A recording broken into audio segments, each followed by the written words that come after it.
students, how are you? I hope you are very well at your homes.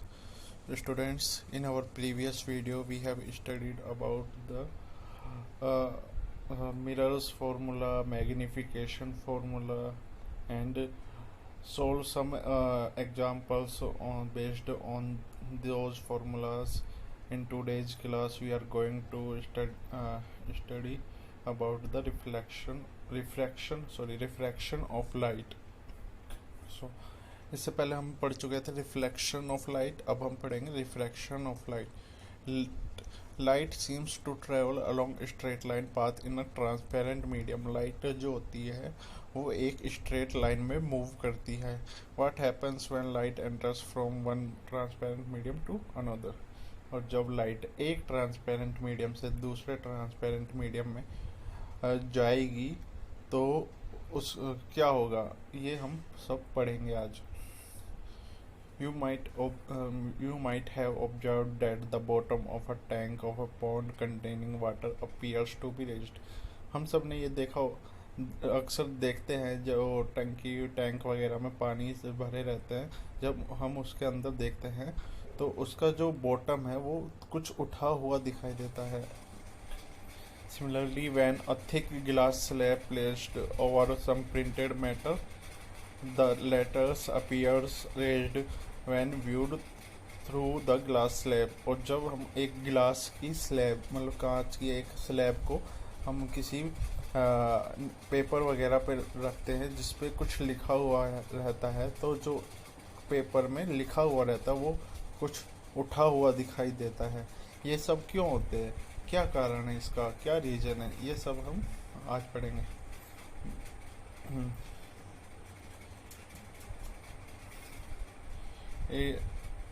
जब कोई भी light एक transparent medium से दूसरे ट्रांसपेरेंट मीडियम में जाती है तो वो अपना पाथ चेंज कर लेती है. इस फिनोमिना को क्या कहते हैं, refraction of light. Means when a light comes from one medium and goes to the another transparent medium, it will change its path. This phenomena is known as refraction of light. इसका यही कारण है और इस phenomena को refraction बोलते हैं. The coin becomes visible again. The pouring water into the bowl, the coin appears slightly raised above. अगर हम एक बाउल में हम पानी से भर दो, उसमें कॉइन डाल देते तो वो कॉइन भी कुछ उठा हुआ दिखाई देता है, क्योंकि वो उसका बॉटम जो है बाउल का वो भी उठा हुआ दिखाई देगा पानी की वजह से. और यहाँ पे अगर हम बात करें कि ट्रांसपेरेंट मीडियम कौन कौन से हो गए, एक तो पानी हो गया, वाटर ट्रांसपेरेंट मीडियम है, दूसरा एयर. तो दो अलग अलग ट्रांसपेरेंट मीडियम हो गए जहाँ से लाइट की रे मूव करती है, इसलिए यहाँ पे. अब हम पढ़ेंगे refraction through a rectangular glass slab. एक रेक्टेंगल ग्लास स्लैब से रिफ्रैक्शन. हम इस चीज़ को समझने के लिए एक एक्टिविटी करते हैं. क्या करते हैं हम, ये डायग्राम दिया हुआ है सेम इस पे. ये ABCD जो है ये एक ग्लास स्लैब है, थिक ग्लास स्लैब बोल सकते हैं. इसके दूसरी तरफ मीन्स AB के इस तरफ अप साइड यहाँ पे पॉइंट E पर एक पिंस लगा देते हैं, और इसके ग्लास के दूसरी साइड मतलब CD के साइड से हम H पॉइंट से हम इस पिन को पॉइंट E पर जो पिन लगाई है उस पिन को देखते हैं. तो जब हम देखते हैं तो ये HG की तरफ से दिखता है. तो हम इसको जब हम लाइन ड्रॉ करते हैं तो हम HG को आगे तक ड्रॉ करते हैं, तो ये CD जो ग्लास स्लैब है वो O' पर मिलती है.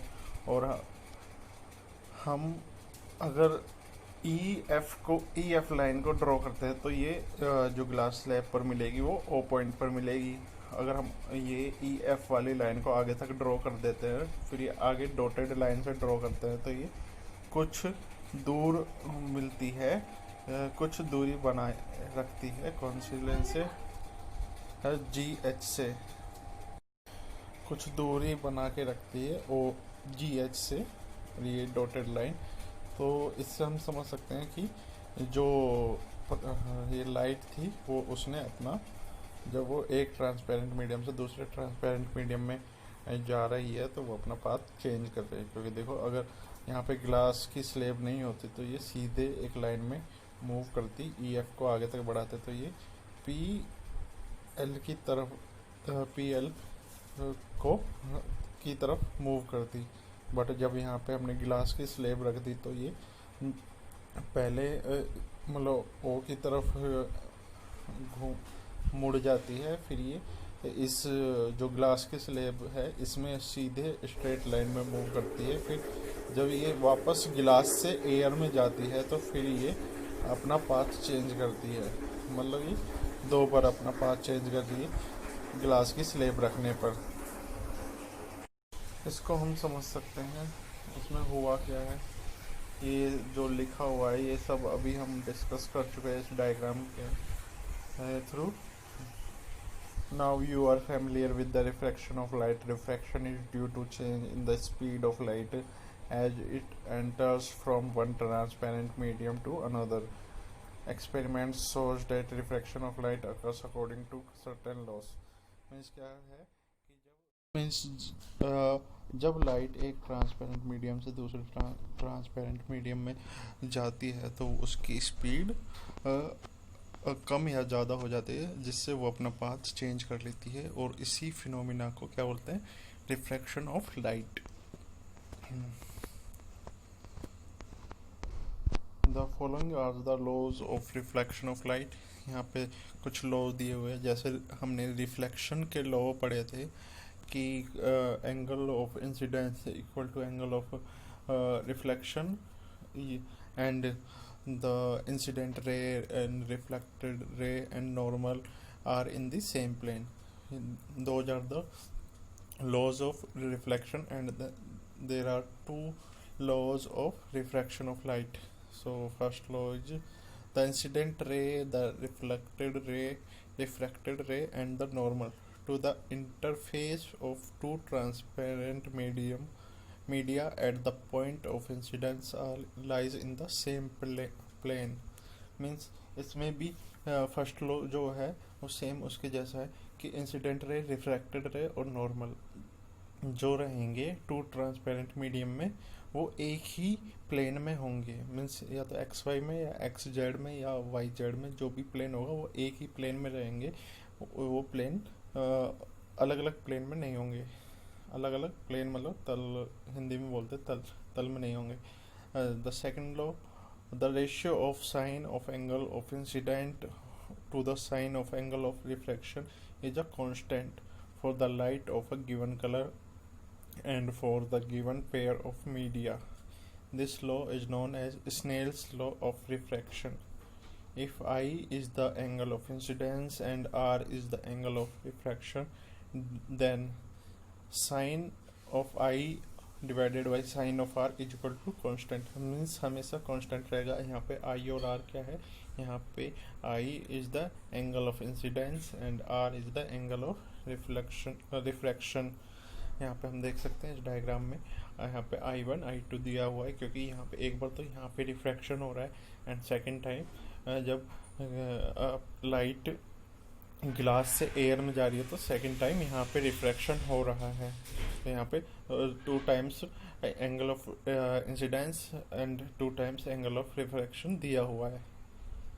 तो यहाँ पे अगर हम बात करते हैं तो sine I1 divided by sine R1 is equal to constant. यहाँ पे हमेशा कॉन्स्टेंट रहेगा। ये कौन सा नियम है? ये स्नेल्स लॉ भी बोलते हैं इसको। This constant value is called the refractive index of the second medium with respect to the first. Means क्या है? जो ये कांस्टेंट वैल्यू आती है इसको रिफ्रैक्टिव इंडेक्स बोला जाता है। किस मीडियम का? सेकंड मीडियम का, with respect to the first medium के रेस्पेक्ट में। मीन्स अगर हम यहाँ पे बात करते हैं इस डायग्राम में देख के अगर हम बात करते हैं तो जो स्नेल्स लॉ है वो यहाँ पे अगर हम लगाते हैं फर्स्ट टाइम में जब एयर से ग्लास में लाइट जाती है तो यहाँ पे होगा sine I1 divided by sine R2 is equal to constant. तो जो रिफ्रैक्टिव जो कांस्टेंट वैल्यू आएगी वो रिफ्रैक्टिव इंडेक्स होगी किसकी, ग्लास मीडियम की, क्योंकि यहाँ पे दिया हुआ है कि लिखा हुआ है जो रिफ्रैक्टिव इंडेक्स होता है कौन सा, सेकंड मीडियम का होता है with respect to first medium, मतलब एयर के रेस्पेक्ट में ग्लास का रिफ्रैक्टिव इंडेक्स होगा वो। so, क्या होता है refractive index? You have already studied that a ray of light that travels obliquely from one transparent medium into another will change its direction in the second medium।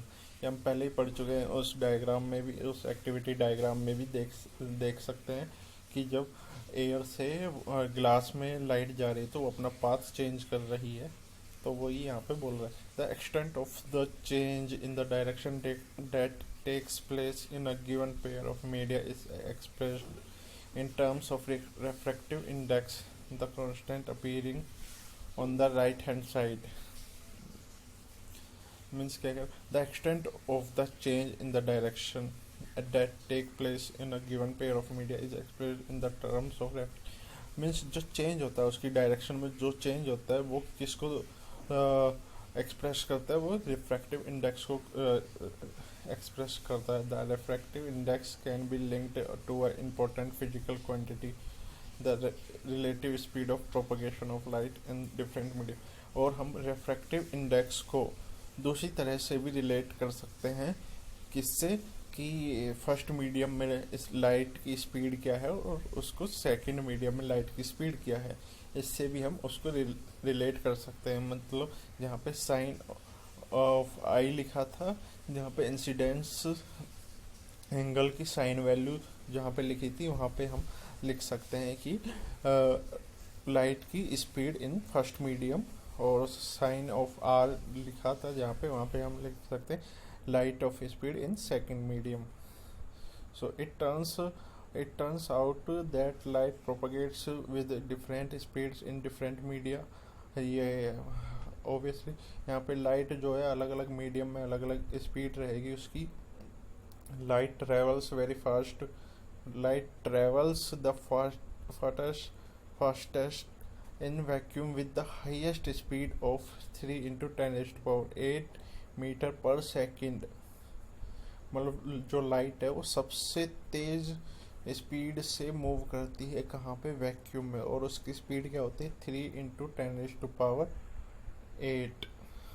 Metre per second. मतलब वो इतने metre एक second में travel कर जाती है vacuum में light. In air the speed of light is only marginally less, और जो एयर में है वो थोड़ा सा ही कम रहती है इस स्पीड से compare to that in vacuum. जो वैक्यूम में उस लाइट की स्पीड है उससे बहुत थोड़ा सा कम होती है एयर में लाइट की speed. It reduce considerably in glass और वाटर, और यह कम हो जाती है ग्लास में, कांच में, और वाटर में इसकी स्पीड कम हो जाती है। The value of refractive index for a given pair of media depends upon the speed of light in two media. Means जो रिफ्रैक्टिव इंडेक्स है हम उसको स्पीड्स पे भी, स्पीड लाइट की स्पीड जो है अलग अलग मीडियम में उससे भी रिलेट कर सकते हैं। वो कैसे करेंगे, यहाँ पे रिफ्रैक्टिव इंडेक्स को हम किससे डिनोट करते हैं, N/1। यहाँ पे 2 लिखा गया है वो सेकंड मीडियम के लिए लिखा गया है, और 1 फर्स्ट मीडियम के लिए लिखा गया है, इसलिए यहाँ पे N/1 होता है। ये N नहीं होता, इसको नीटा बोलते हैं वैसे तो, पर हम स्मॉल n की तरह इसको लिखते हैं। So consider a ray of light traveling from medium 1 into medium 2 as shown in figure 10.11। Means इस फिगर में जैसा हम देख सकते हैं कि एक फिगर ले लिया हम, कांच की स्लेब, एक ग्लास ले लिया, ग्लास की स्लेब ले ली, and first medium air and second medium glass हो गया। जब लाइट मूव करती है एयर से ग्लास में, तो उस फर्स्ट मीडियम जो है एयर, उसमें स्पीड जो होगी उसको हम स्मॉल v1 लिख देंगे, और जो ग्लास में जो स्पीड होगी, कुछ चेंज तो होगी स्पीड, क्योंकि मीडियम चेंज हो रहा है, तो जो ग्लास में स्पीड होगी लाइट की उसको हम V2 लिख सकते हैं। तो रिफ्रैक्टिव इंडेक्स को कैसे डिनोट किया जा सकता है? रिफ्रैक्टिव इंडेक्स N21, इसको 21 पढ़ेंगे, N21 मतलब सेकंड मीडियम का फर्स्ट मीडियम के रिलेटिव में। N21 is equal to speed of light in medium 1 divided by speed of light in medium 2 is equal to V1 upon V2. By the same argument, the refractive index of medium 1 with respect to medium 2 is represented by N12. अगर हम इसका उल्टा ले लें कि light glass से air में जा रही है, तो फर्स्ट मीडियम कौन सा हो जाएगा? हमारा फर्स्ट मीडियम हो जाएगा ग्लास और सेकंड मीडियम हो जाएगा एयर। तो उसको हम कैसे डिनोट करेंगे? उसको जस्ट इसका रिवर्स कर देंगे कि नीटा 1-2, यहाँ पे जो 1-2 लिखा हुआ है यहाँ N12, ये जो फर्स्ट लिखा हुआ है ये सेकंड मीडियम होता है, मतलब जिसका हमें रिफ्रैक्टिव इंडेक्स निकालना होता है। और जो सेकंड टाइम लिखा होता है वो फर्स्ट मीडियम होता है, जिसके रिलेटिव में हम उसका रिफ्रैक्टिव इंडेक्स निकाल रहे हैं। तो नीटा 1-2 is equal to speed of light in medium 2 and divided by speed of light medium 1, मतलब V2 upon V1. If medium 1 is vacuum or air, then the refractive index of medium 2 is considered with respect to vacuum. अगर medium 1 को हम vacuum और air मान सकते हैं, तब क्या होगा? जो रिफ्रैक्टिव इंडेक्स जो होगा मीडियम 2 का, वो किसके रेस्पेक्ट में होगा? वो वैक्यूम के रेस्पेक्ट में हम उसको ले सकते हैं। This is called the absolute refractive index of medium. इसे हम एब्सोल्यूट रिफ्रैक्टिव इंडेक्स बोल सकते हैं उस मीडियम का। It is simply represented by Neeta 2।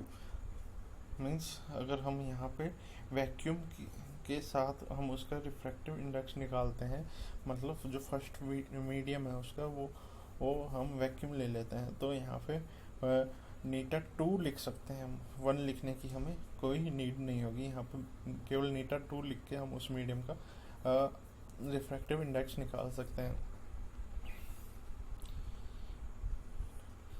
If c is the speed of light in the air and v is the speed of light in medium, then the refractive index of the medium Nm is given by speed of light in air is equal to c and speed of light in the medium is equal to v.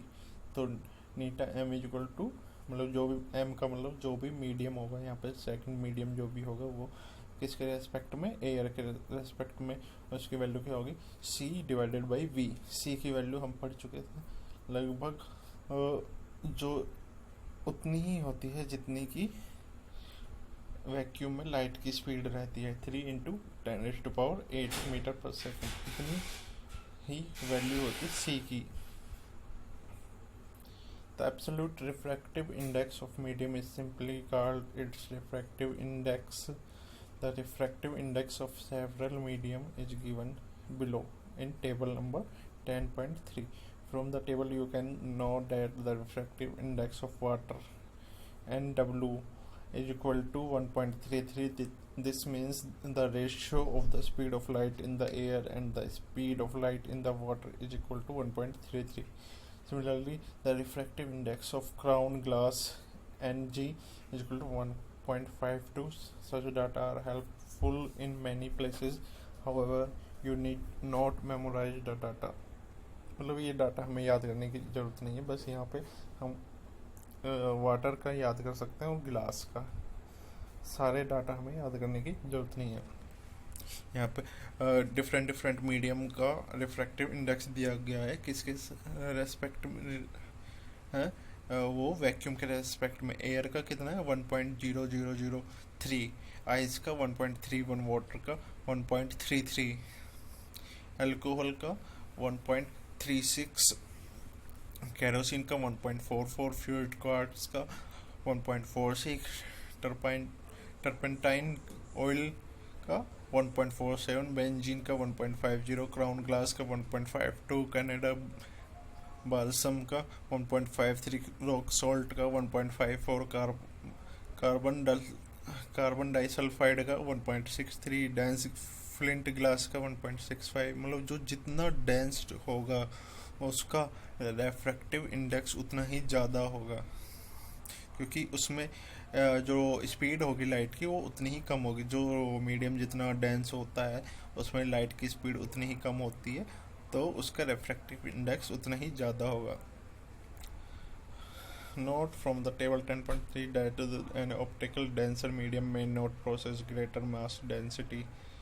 Once, for example, kerosene have a higher refractive index, is optically denser than water, although its mass density is less than water. मतलब ये बोलना चाह रहा है कि जो जो मैंने अभी बताया कि जो मीडियम जितना डेंस होगा वहाँ पे उसका रिफ्रैक्टिव इंडेक्स उतना ही ज़्यादा होगा। यहाँ पे जैसे दिया हुआ है कि कैरोसिन का रिफ्रैक्टिव इंडेक्स वाटर के कंपैरिजन में ज़्यादा है, तो यहाँ पे कैरोसिन क्या होगा, वाटर से ज़्यादा डेंस होता है। यहाँ से हम ये भी जान सकते हैं कि जो कैरोसिन है वो वाटर से ज़्यादा डेंस होता है। इसके बाद ये कुछ है, इसके बाद जो आता है वो आता है refraction of spherical, refraction by spherical lenses. ये टॉपिक है, ये टॉपिक सेम तो उसी के जैसा जैसा हमने पढ़ा था रिफ्लेक्शन बाय स्फेरिकल मिरर्स, और इसमें भी हम सेम वही डाटा पढ़ेंगे कि कहाँ पे इमेज बनती है, अगर इसमें क्या क्या होता है, इसमें फोकस कहाँ है और सेंटर कहाँ है, और पोल्स की जगह इसमें ओ वहाँ पे पी होता था, यहाँ पे ओ पॉइंट लिखते हैं यहाँ पे। तो ये सब हम नेक्स्ट क्लास में पढ़ेंगे। आज की क्लास के लिए बस इतना ही।